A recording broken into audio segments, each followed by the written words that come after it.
नमस्कार दोस्तों, स्वागत है आपका मेरे चैनल पे। मेरा नाम है रिपुदामन सिंह और मैं एक आईआईटी गुवाहाटी ग्रेजुएट हूँ। इस वीडियो में अपन बात करने वाले हैं क्यों आईआईटी होना भी एक पाप है।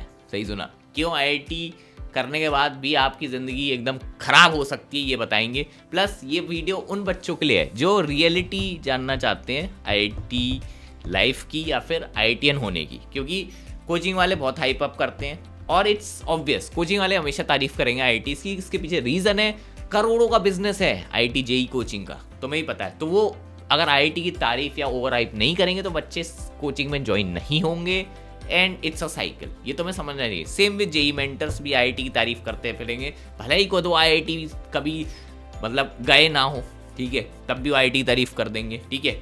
इवन उनका प्लेसमेंट नहीं भी लगा होगा तो भी वो प्लेसमेंट की तारीफ करेंगे। ये तुम्हें समझना चाहिए because it's a business in the and, ठीक है। तो इस वीडियो में अपन जो परफेक्ट लाइफ आईआईटी का नैरेटिव है उसको बस्ट करने वाले हैं, ग्राउंड रियलिटी बताएंगे। क्योंकि आपने एक वर्ड तो सुना होगा कि एक बार आईआईटी हो जाए तो लाइफ तो सेट है। ये अगर तुमने लाइन सुनी है तो भाई साहब ये सबसे बड़ा झूठ होता है, ठीक है। अब धीरे धीरे पॉइंट वाइज एक एक करके बात कर लेते हैं। सबसे पहले सोसाइटल बर्डन रहता है आईआईटीएन होने का। अगर आप आईआईटी जेईई जैसे एग्जाम निकाल लेते हैं, जैसे मैं अपना एक केस बता रहा हूँ, तो you are like a trophy for them, ठीक है। आप शो ऑफ का एक वो बन जाते हो, क्या बोलते हैं, जरिया, कि हमारा लड़का आईआईटी से है। या सोसाइटी में आप एकदम चमकते दिखोगे कि भाई साहब ये आईआईटीएन है, भाई साहब ये बंदा अच्छा होगा, ठीक है। तो मैं एक तुम पे वो लग जाता है कि मतलब एक डिफॉल्ट, पता है लोग अज्यूम क्या कर लेते हैं, ये आईआईटी से सब कुछ आता होगा, मतलब तुम्हारे मतलब आउट ऑफ द लीग भी चीज़ होगी ना तो तुम्हें आना चाहिए, यू नो एवरीथिंग, ये हो जाता है। बाकी तुम्हारा शर्मा जी से कंपेरिजन रुकेगा नहीं। तुम चाहे आईआईटी कर लो चाहे तुम कुछ ही कर लो, अभी तुम्हारा रैंक कंपेयर होगा, कुछ दिन बाद तुम्हारा सैलरी कंपेयर होगा और फ्यूचर में जाने क्या क्या कंपेयर करेंगे, ठीक है। बाकी आईआईटीज़ के कैंपस लाइफ के बारे में तो बहुत तुमने मिथ देखे हैं। आईआईटी बॉम्बे की रील्स कौन कौन देखता है, रील्स या फिर शॉर्ट्स जिसमें आईआईटी बॉम्बे कैंपस एकदम मोटिवेशनल रील होती है, वहाँ पे लोग नाच रहे हैं, फैशन शो चल रहा है या फिर कोई सेलिब्रिटी आया है उसका, ये वाली मतलब शॉर्ट्स किसने देखी है। मैं तुम्हें रियलिटी बताता हूँ, वो 1% है आईआईटी की लाइफ का। बाकी जो 98-99% है ना वो दिखाएंगे नहीं, क्योंकि वो बहुत ही एकदम ख़राब लाइफ रहती है। तुम्हें 8 बजे से शाम के 6 बजे टाइम नहीं मिलेगा, सांस लेने की फुर्सत नहीं होगी, इतने तो लेक्चर या फिर लैब होती है, ठीक है। और सांप लोगों से बच के रहना पड़ेगा। सांप के ऊपर अभी अपन थोड़ा बात करेंगे। आईआईटीज़ में सांप भी घूमते हैं, असली वाले भी होते हैं और इंसानों के रूप में भी सांप घूम रहे होते हैं, इसके ऊपर अभी बात करेंगे, ठीक है। प्लस तीसरी चीज़, कॉर्पोरेट में तो भाई साहब क्या ही चलता है। कॉर्पोरेट में भी आईआईटी के ऊपर पॉलिटिक्स होती है, तुम्हें नहीं पता, क्योंकि लोग जेलस हो जाते हैं क्योंकि तुम्हारा जो आईआईटी टैग है उसकी वजह से तुम्हारी सैलरी ज़्यादा होती है। अब कोई बंदा वहाँ 8-10 साल से काम कर रहा है, उसकी सैलरी तुम्हारे बराबर है, ठीक है, तो उसे जेलसी नहीं होगी, ऑब्वियसली होगी। तो ये सब चीज़ें भी आती है। बाकी जो आईआईटी का जो प्लेसमेंट रहता है वो लेस का पैकेट है, इसके ऊपर भी अपन बात करेंगे इस वीडियो के अंदर। और एक्सप्लॉयटेशन भी होता है भाई। तुम्हें लगता है ऑफिस तुम्हें सैटरडे संडे छुट्टी मिलती है, छुट्टी होती नहीं है, तुम्हें काम करना पड़ता है, ठीक है। काम इतना कि तुम सोच नहीं सकते, इसके ऊपर भी अपन बात करेंगे, ठीक है। तो ये करके बात करते हैं। सबसे पहले तो मास्टर ऑफ ऑल, तुम्हें अज्यूम कर लिया जाता है कि तुम मास्टर ऑफ ऑल हो। पेरेंट्स भी तुम्हें ऐसे देखेंगे कि बेटा आईआईटी निकाल लिया, अब ये यूपीएससी भी निकाल लेगा, ये कैट भी निकाल लेगा, सब निकाल लेगा भाई, अब तुम भगवान बन चुके हो, एक बार आईआईटी तुम्हारा हो जाए, ठीक है। बाकी अगर तुम पे साइकोलॉजिकल प्रेशर ना हो, ऐसा हो ही नहीं सकता, ठीक है। क्योंकि तुम अगर आईआईटी जाते हो उसके बाद तुम मान लेते हो तुम्हें कुछ और अपनी लाइफ में कुछ और करना है, फिर तुम्हें रिसर्च करना है, ठीक है। बहुत सारे पेरेंट्स तो सपोर्टिव होते हैं, लेकिन कुछ तरीके के पेरेंट्स होते हैं लोग क्या कहेंगे, उन्हें ये फ़र्क पड़ता है कि लोग क्या कहेंगे, तो दे डोंट वांट कि तुम ऑफ ट्रैक जाओ। तुम्हें प्लेसमेंट ही उठाना है भाई साहब, तुम रिसर्च नहीं कर सकते, ठीक है, क्योंकि कोई भरोसा नहीं है रिसर्च में आदमी क्या पढ़ रहा है, पढ़ा जा रहा है, कहाँ जाएगा कोई पता नहीं है। स्टार्टअप में भी डर लगता है, नहीं क्या कर रहा है बेटा, स्टार्टअप क्या है, स्टार्टअप बेटा पढ़ाई पे ध्यान दो, जॉब उठाओ, नॉर्मल नौकरी जियो, स्टार्टअप नहीं करना, क्योंकि लोग क्या कहेंगे भाई साहब कि आईआईटी कर लिया इसकी जॉब ही नहीं लगी। ये वाला साइकोलॉजी आ जाता है। साइकोलॉजिकल प्रेशर तुम लोगों पे होगा अगर तुम आईआईटी जेईई क्रैक कर लेते हो, ठीक है। हाँ, लेकिन एक चीज़ याद रख लेना, जो भी मैं यहाँ पे पॉइंट्स बता रहा हूँ ना आईआईटी के, ये बुराई नहीं है, ये रियलिटी है, ठीक है। और आईआईटीज़ अभी भी बेस्ट है। मैं ये नहीं बोला कि आईआईटी बेकार है, कि आईआईटी में ये फ्लॉ है, तुम आईआईटी बन जाते हो तब प्रेशर है तो करना ही नहीं है, ये तो बेवकूफ़ी है। मैं तुम्हें रियलिटी बता रहा हूँ, जो कोचिंग वाले तुम्हें मिथ बना दिए, बस उसकी रियलिटी। आईआईटी अभी भी बेस्ट है, ये चीज़ याद रख लेना। तो पढ़ाई नहीं छोड़नी है, बस ये वीडियो उन लोगों के लिए जो डीमोटिवेट हो गए हैं अभी जेईई मेंस का जनवरी अटेम्प्ट देख के। तो इतना डीमोटिवेशन और डिप्रेशन लेने की बात नहीं है, ये उन बच्चों के लिए। प्लस जिनका कल पेपर है, पैनिक हो रहा है, ये वीडियो उनके लिए, ठीक है। तो थोड़ा क्लैरिटी रखना। और बाकी जो बच्चे इस बार जेई दे रहे हैं और बाकी एग्जाम भी भर देना, जैसे WBJE हो गया, बिटसेट, MST CET हो गया, कॉमेट के 3600 एग्जाम होते हैं, तो हमने क्या करा है, जेई मास्टर टेस्ट सीरीज में सब ऐड कर दिए सेम प्राइस पे, ₹99 पर मंथ, RDS20 कोड लगाओगे तो ठीक है। इसमें तुम्हें सारे जो इंडिया में एग्जाम होते हैं ना इंजीनियरिंग के, सबके टेस्ट पेपर डाल दिए हैं with PYQs, with test paper, सब कुछ तुम जाके चेकआउट कर लेना, ठीक है। और प्राइस सेम है, लेकिन इंजीनियरिंग एंट्रेंस वाला लेना, जेई वाले में सिर्फ जेई वाला मिलेगा, प्राइस सेम है, तो तुम जाके डिस्क्रिप्शन में चेकआउट कर लेना। तो अगर कोई भी सस्ती टेस्ट सीरीज अगर तुम ढूंढ रहे थे, मतलब जहाँ पे तुम्हारा अफोर्डेबिलिटी का इशू आ रहा है, बहुत बच्चों को रहता है ना, और बाकी एग्जाम की भी प्रिपरेशन करनी है, तो this is the best for you, तो ये ले लेना, ठीक है। अब आगे चलते हैं, क्योंकि इसमें यार मैं एक चीज़ बताना भूलिए, मेंटरशिप भी फ्री है हमारी, तो ये एक एडिशन।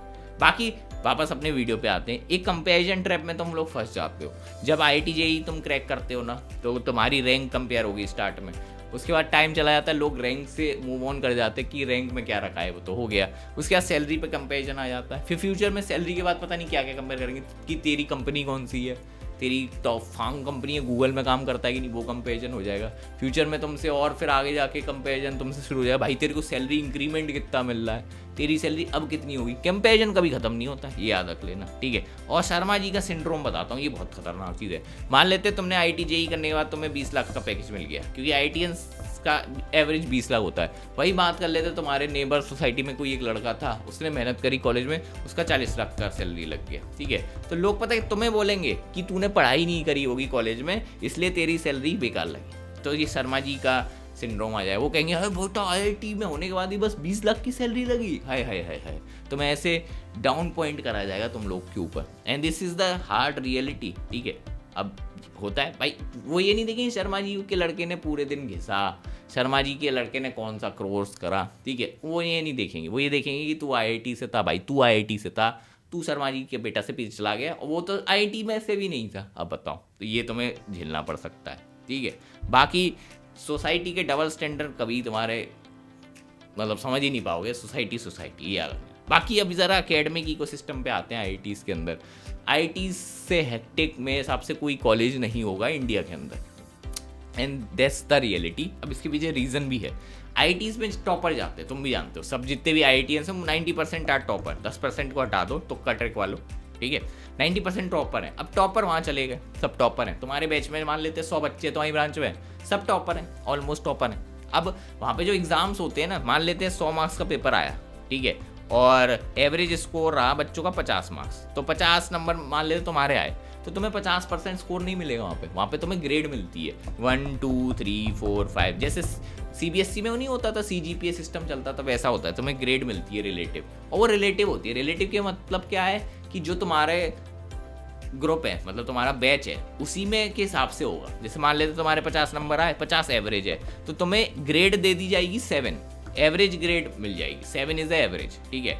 इससे 10 मार्क्स कम है तो तुम्हें 6 ग्रेड मिलेगी, इससे 10 मार्क्स कम है तो 5 ग्रेड, इससे 10 मार्क्स कम है तो 4, इससे भी 10 मार्क्स कम है तो तुम फेल, ऐसे रहता है, ठीक है। और अगर तुम्हारे इससे 10 मार्क्स ज़्यादा मान लेते, तुम्हारे 60 नंबर आ गए तो तुम्हें 8 ग्रेड मिल जाएगी, 70 मार्क्स आए मतलब 20 मार्क्स ज़्यादा एवरेज से तो 9 ग्रेड, 30 मार्क्स ज़्यादा है तो 10 ग्रेड, 10 से ज़्यादा ऊपर कुछ नहीं मिलता, सबसे हाईएस्ट होता है। तो टॉपर्स को इतना मिलता है, एवरेज स्टूडेंट को इतना, तो इसका मतलब तुम्हें ग्राइंड करना पड़ेगा कॉलेज के अंदर, क्योंकि रिलेटिव है सब कुछ। तुम अगर नहीं पढ़ रहे, दूसरा बंदा पढ़ रहा है, तो तुम्हारा स्कोर घट गया, और तुम्हें नहीं पता, कंपनीज जो आती है प्लेसमेंट के लिए वो कंडीशन लगा देती हैं कि 8+ CGPA होनी चाहिए, तभी तुम हमारे ये कंपनी के प्लेसमेंट के लिए ऑप्ट इन कर सकते हो, मतलब या तो उनके टेस्ट दे पाओगे या इंटरव्यू में बैठ पाओगे।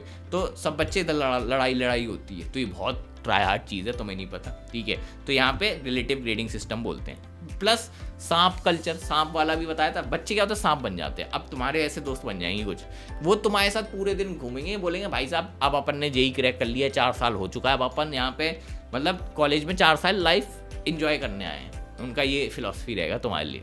तुम्हारे साथ पूरे दिन टाइम वेस्ट करेगा वो, कोई दिक्कत नहीं है, लेक्चर में फ़ोन चला रहे हैं, सब कुछ मस्ती चल रही, कैंपस घूम रहे हैं, इधर उधर सब कर रहे हैं, और रात में तुम जाओगे अपने रूम पे सो जाओगे, वो बंदा जाएगा वो पढ़ेगा, सही बात है, वो साइलेंटली पढ़ लेगा, तुम्हें बताएगा भी नहीं। जब तुम्हारे एग्जाम आएंगे तब तो वो बच्चा कहेगा अरे यार मैंने भी नहीं पढ़ा, तूने पढ़ा क्या, तुम बोलोगे नहीं यार हमने भी नहीं पढ़ा, तुम्हें लगेगा अरे ये तो अपने साथ ही है, जब रिजल्ट आएगा ना तुम्हें शौक लगेगा। तुम्हारे आए मान लेते हैं कि 50 नंबर आए, एवरेज मार्क्स आए, उसके आएंगे 70-80 नंबर, वो टॉपर हुआ क्लास का। तुम कहोगे भाई साहब ये टॉपर कैसे हो गया, तुम्हारी आंखें बाहर आ जाएंगी।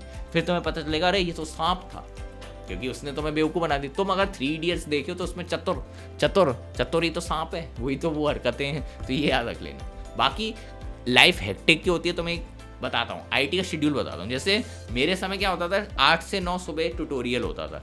ये वैसे डेली नहीं होता था, फिर भी बता दे रहा हूँ। 8 से 9 तो सुबह 8 बजे तुम्हें लेक्चर हॉल में, मतलब लेक्चर हॉल में पहुँच जाना है। अगर तुम, कुछ प्रोफेसर स्ट्रिक्ट होते थे, 5 मिनट लेट आए वो वापस दौड़ा देंगे, तुम्हें वापस भेज देंगे, जाओ बेटा हॉस्टल में। और तुम्हें पता है आईटी के कैंपस बहुत बड़े होते हैं, 1-2 किलोमीटर तुम्हें जाना पड़ता है फॉर गोइंग टू, मतलब लेक्चर जाने के लिए 1-2 किलोमीटर ट्रैवल करना पड़ता है। प्लस तुम नाश्ता भी तो करते हो सुबह, तो तुम्हें पता चलेगा। और स्लीप डिप्राइव्ड रहते हैं लोग वहाँ पे, ठीक है। फिर 9 से 12 लैब होती है 3 घंटे की। उसके बाद तुम्हें, अगर तुमने एक माइनर सब्जेक्ट ले रखा है तो 1 घंटे एक्स्ट्रा पढ़ना पड़ता है वहाँ पे, एक एक्स्ट्रा लेक्चर होता है। उसके बाद तुम भागे भागे आओगे अपने हॉस्टल पे, क्योंकि तुम्हें खाना भी तो खाना है लंच के लिए, मेस पे आओगे। 1 घंटे का ही टाइम है। उसके बाद क्या है, 2 बजे से फिर से तुम्हारे लेक्चर शुरू हो जाएंगे, 2 से 5 चलेंगे। फिर तुम्हें लगा 5 बजे फ्री है, नहीं। उसके बाद एक मैंडेटरी स्पोर्ट्स एक्टिविटी का कोर्स होता है, जिसमें तुम्हें जबरदस्ती तुम्हें स्पोर्ट्स खेलना ना हो, तुम्हें खिलाएंगे, ये मैंडेटरी है, ठीक है।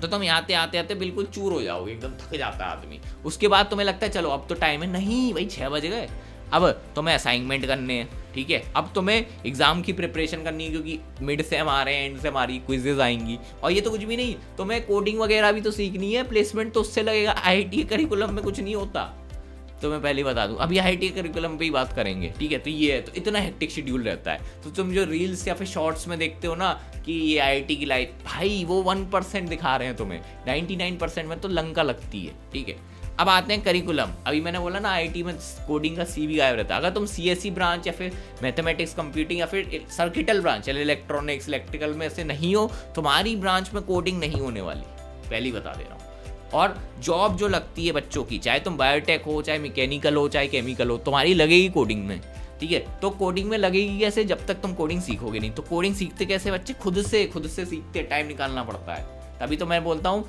कि ज़्यादा हेक्टिक ब्रांच नहीं लेनी चाहिए अगर तुम्हें इलेक्ट्रिकल जैसी ब्रांच नहीं मिल रही, ठीक है। अब आईटीज़ का करिकुलम, भाई साहब 20-30 साल पुरानी चीज़ें पढ़ा रहे हैं तुम्हें। मैनुअल कैलकुलेशन, मैथ्स, फिजिक्स घुस दे दी है, जो कि यूज़ ही नहीं होती, ठीक है। इंडस्ट्री में थ्योरी है, अभी थ्योरी पढ़ाए जा रहे हैं, भाई थ्योरी तो पढ़ा दी, तुम एप्लीकेशन तो पढ़ाओ। उसके बाद आउटडेटेड, सब आउटडेटेड, पढ़ाने का तरीका वही, प्रोफेसर आएगा इंग्लिश में बोल जाएगा, बच्चे सो रहे हैं, असाइनमेंट छापा छुपी चल रही है, ये चलता है, ठीक है। और इंडस्ट्री में अभी क्या चाहिए, software proficiency, coding skill, AI चल रहा है, एआई गायब है भाई साहब। तो ये सब चीज़ें हैं, बहुत स्किल गैप है आईटीज़ के अंदर। तभी तो ये आजकल मॉडर्न डे के टेक स्कूल चल गए हैं कि हम तुम्हें डे 1 से कोडिंग सिखाएंगे। तो वो इसलिए चल गए हैं क्योंकि आईटी तो सिखा नहीं रहा, कोई तो सिखा रहा है, ठीक है। बाकी तुम्हें एक और सिंड्रोम बताता हूँ, आईटी से बीटेक करना आईटीएन कहलवा देगा तुम्हें, लेकिन एमटेक करना आईटीएन ज़रूरी नहीं है कहलवाए, क्योंकि एमटेक वालों को थोड़ा नीचे नज़रों से देखते हैं कॉलेज में, क्या रहता है एमटेक करके आया, क्योंकि वो गेट दे के आया है ना, गेट रिलेटिवली ईजी एग्जाम है जेई से, इसलिए। तो एमटेक वालों को पता क्या बोलते हैं, मटका आईटी के अंदर, दैट्स द रियलिटी। बल्कि उन्होंने भी मेहनत करी है, बट पता नहीं ये सब चलता है। बाकी कॉर्पोरेट का तो तुम्हें मैं बता ही था, एक बार डिटेल में बता देता हूँ। मान लेते हैं तुम आईटी ग्रेजुएट हो, 21-22 साल की उम्र है तुम्हारी, तुम्हारा जो एंट्री या पैकेज होगा 20-30 लाख का है, वहीं पे वहाँ पे तुम्हारे ऑफिस में एक और बंदा होगा, बेचारा टियर 3 से होगा, वो 8-10 साल घिसा है कंपनी में, तब उसका इतना पैकेज मिल रहा है। अब वो देखेगा वो 30 साल का है, तुम 22 साल के हो, 8 साल का एज का डिफरेंट, पैकेज सेम है, तो उस बेचारे को जेलसी होगी कि नहीं होगी भाई। तो ये भी चलता है, पॉलिटिक्स हो जाती है, फिर ऑफिस में पॉलिटिक्स होती है, भयंकर वाली, तुम्हें नहीं पता भाई साहब, बहुत भयंकर पॉलिटिक्स रहती है। हाँ, जैसे मैं तुम्हें अपना ही बताता हूँ, मैंने एक केस स्टडी यहाँ पे लिखी है, जैसे कि तुम्हें मतलब ये मेरी पर्सनल लाइफ का एग्जांपल है, ठीक है। जैसे हमारे जो वो था, एक बॉस था, एक पुरानी कंपनी, फर्स्ट कंपनी में बॉस था भाई साहब, वो आईटी बैकग्राउंड से नहीं था, ठीक है। तो वो थोड़ा जेलस रहता था हम लोगों से, क्योंकि हमारा सारा वो जो हमारी कंपनी में आए थे वो सब आईटी वाला बेस था, ठीक है। तो पता है वो क्या बोलता था, अरे यार तुम तो आईटी से हो, ये काम क्यों नहीं हुआ अभी तक, वो ये ऐसे मतलब ताने मारता था, उसे लगता था ये आईटी से हो तो भाई हो जाना चाहिए था काम। तो इस तरीके, तो भाई जो आईटी टैग है ना, वो हार्मफुल भी हो सकता है इन सम केसेस, ठीक है। बाकी एक तो मैं कॉर्पोरेट रियलिटी बताता हूँ। देखो आईटी में से तुम गए कॉर्पोरेट में, वहाँ पे तुमसे मान लेंगे कि तुमसे ज़्यादा अचीवर कोई है ही नहीं, वो तुम्हें सारे काम तुमसे ही कराना चाहेंगे। वो कहेंगे तुझे ये भी आता है, तू ये भी कर, तू ये भी आता है, ये भी कर। तुम्हें फिर वहाँ पे नो बोलना सीखना पड़ता है, ठीक है। एक बुक भी ऐसे हाउ टू से नो करके कोई बुक थी, मुझे याद है, लोग वो भी पढ़ते हैं, ठीक है। क्योंकि मुझसे पूछ रहे थे, मेरा रोल था बिजनेस एनालिटिक्स, ठीक है, तो मुझे बिजनेस का एनालिटिक्स का आइडिया है। मेरे से कहते भाई HTML कोडिंग कर दो। मैं कह रहा भाई मैं HTML कोडिंग कैसे कर दूं जब मुझे आता ही नहीं वेब डेवलपमेंट। तो ये बेवकूफ़ी चलती है ऑफिस के अंदर, ठीक है। बाकी वीकेंड ट्रैप, IIT है ना, तुम्हें वीकेंड में भी काम करना है, सैटरडे संडे पे भी तुम्हें काम करवाएंगे। हाँ, 9 to 5 से जॉब वो जो मिथ है, उसके अलावा भी काम करना पड़ता है, तो हेक्टिक रहता है कॉर्पोरेट शेड्यूल। वो बात अलग है कि विद टाइम तुम्हें समझ में आ जाता है कि कैसे टाइम निकालना होता है, टाइम कैसे मैनेज करना होता है, विद टाइम पता चल जाता है। बाकी एक CTC का वो मिथ बताता हूँ। तुम सुनते हो IIT में करोड़ों के पैकेज लग गए, 50 लाख की जॉब, तो देखो एक्चुअल में उसमें हवा भरी रहती है। वो लेस का पैकेट है। अब तो मैं समझाता हूँ, लेस के पैकेट में हवा क्या होती है, ESOP पकड़ा देंगे। ESOP क्या होता है, स्टॉक, जो तुम पता कंपनी में 4 साल काम करोगे ना तब मिलेंगे, और 4 साल मोस्टली लोग करते नहीं है काम एक कंपनी में, छोड़ देते, तो ये वाला पैसा कहीं मिलता नहीं है लोगों को। तो मान लेते 50 लाख है सैलरी, हवा भर देंगे 20-30%, ठीक है। उसके बाद परफॉर्मेंस बोनसेस, मतलब तुम कंपनी में कैसा परफॉर्म कर रहे हो उसके हिसाब से बोनस मिलेगा, ठीक है। और वो हमेशा कम ही देंगे, तुम पता है अपना 100% भी दे दो, तुम्हें 100% बोनस नहीं मिलता, ठीक है, ये तुम्हें लगा देंगे। और जो बेसिक सैलरी जो हाथ में होती है वो होती है 15 लाख। 50 लाख का पैकेज है, जो कंफर्म तुम्हें मिलता है ना वो 15 लाख होता है। हाँ, ये बात है कि इनमें से कुछ तो मिलेगा, जीरो नहीं होता, बट फिर भी अगर तुम मोटा मोटा 50 लाख की सैलरी देख रहे हो तो आपका 20-25 लाख का ओवरऑल पैकेज बचता है, इससे ज़्यादा नहीं बचता। तो ये रियलिटी है। लेस का पैकेट बना देते हैं, लेस का पैकेट तुम फाड़ो कितने से चिप्स निकलते हैं, तो वो बिल्कुल उसके ऐसा है। तो वो पूरा लेस का पैकेट क्या है, 50 लाख का पैकेज, लेस के चिप्स क्या है, तुम्हारी एक्चुअल सैलरी, ऐसा रहता है। बाकी ये वाली चीज़ पे कोई बात नहीं करता, मैं बता रहा हूँ। हायरिंग अफेक्ट, जो तुम्हारा IIT का अफेक्ट है ना, वो इस तरीके का कर बनाता है। जब तुम एंटर करते हो जॉब में तब तुम्हें बहुत फ़ायदा होता है, तुम्हें अच्छा खासा फ़ायदा हुआ है, लेकिन विद टाइम जो IIT की वैल्यू है ना कम होती चली जाती है, क्योंकि एक्सपीरियंस मैटर करता है बाद में। तो मान लेते तुमने स्टार्टिंग में IIT से अच्छा पैकेज निकाल लिया, 20 लाख की नौकरी, वहीं कोई जिसकी Tier 3 से था वो मतलब स्टार्ट करेगा 6 LPA मतलब 6 लाख की। बट विद टाइम अगर तुमने अपना स्किल पे डेवलप नहीं करा तो हो सकता है तुम्हारा वैल्यू IIT की खत्म हो जाए और वहीं पे वो Tier 3 वाला आगे निकल जाता है। तो मैंने बहुत सारे ऐसे देखे हैं, Tier 3 Tier 2 के कॉलेज वाले लोग ज़्यादा कमा रहे हैं IITian से, बिकॉज उन्होंने स्किल पे काम करा, IITians ने नहीं करा, तो डेप्रिसिएशन भी हो जाता है। तो ये याद रख लेना, बहुत इंपॉर्टेंट है। बाकी मैं तुम्हें एक कंपैरिजन की समरी बता दूं। देखो भाई, सोसाइटी का तुम्हें फैमिली प्रेशर रहेगा, बाकी तो हमेशा कंपेयर होते रहोगे शर्मा जी के लड़के से कि तुम्हारी शर्मा जी के लड़के से सैलरी कम क्यों है। बाकी तुम्हें एकेडमिक स्ट्रेस IIT में बहुत रहता है, प्लस जेलसी रहती है, पॉलिटिक्स रहती है ऑफिस के अंदर, ये तो मस्ट है। M.Tech से अगर तुम IIT करे हो तो तुम्हें डिस्क्रिमिनेशन अलग मिलेगा, टेक का फटीक रहेगा जॉब में, चाहे मान लो कहीं पे भी, हर जगह रहता है। बाकी अगर तुमने रियल वर्ल्ड स्किल्स पे फोकस नहीं करा तो IIT is useless after 5 years job industry में, पहली बता रहा हूँ। बाकी कॉर्पोरेट में तो तुम्हें मजदूर बना के रहेंगे, वो याद रख लेना, और लेस के पैकेट की तरह तुम्हें TC पकड़ा दिया जाता है। बाकी IIT में अपडेटेड कोर्स रहता है, इसमें कोई डाउट नहीं है। तो ये थी थोड़ी बहुत IIT की रियलिटी। ये PDF अगर तुम डिटेल में रीड करना चाहते हो ना, इसमें बहुत सारी चीज़ें लिखी है, तो ये तुम टेलीग्राम से डाउनलोड कर लेना, तुम्हें थोड़ा इंसाइट्स मिल जाएगा। तो मिलेंगे नेक्स्ट वीडियो में। होप करते हैं ये वीडियो ने थोड़ा आपको क्रिस्टल क्लैरिटी दी होगी। Bye bye.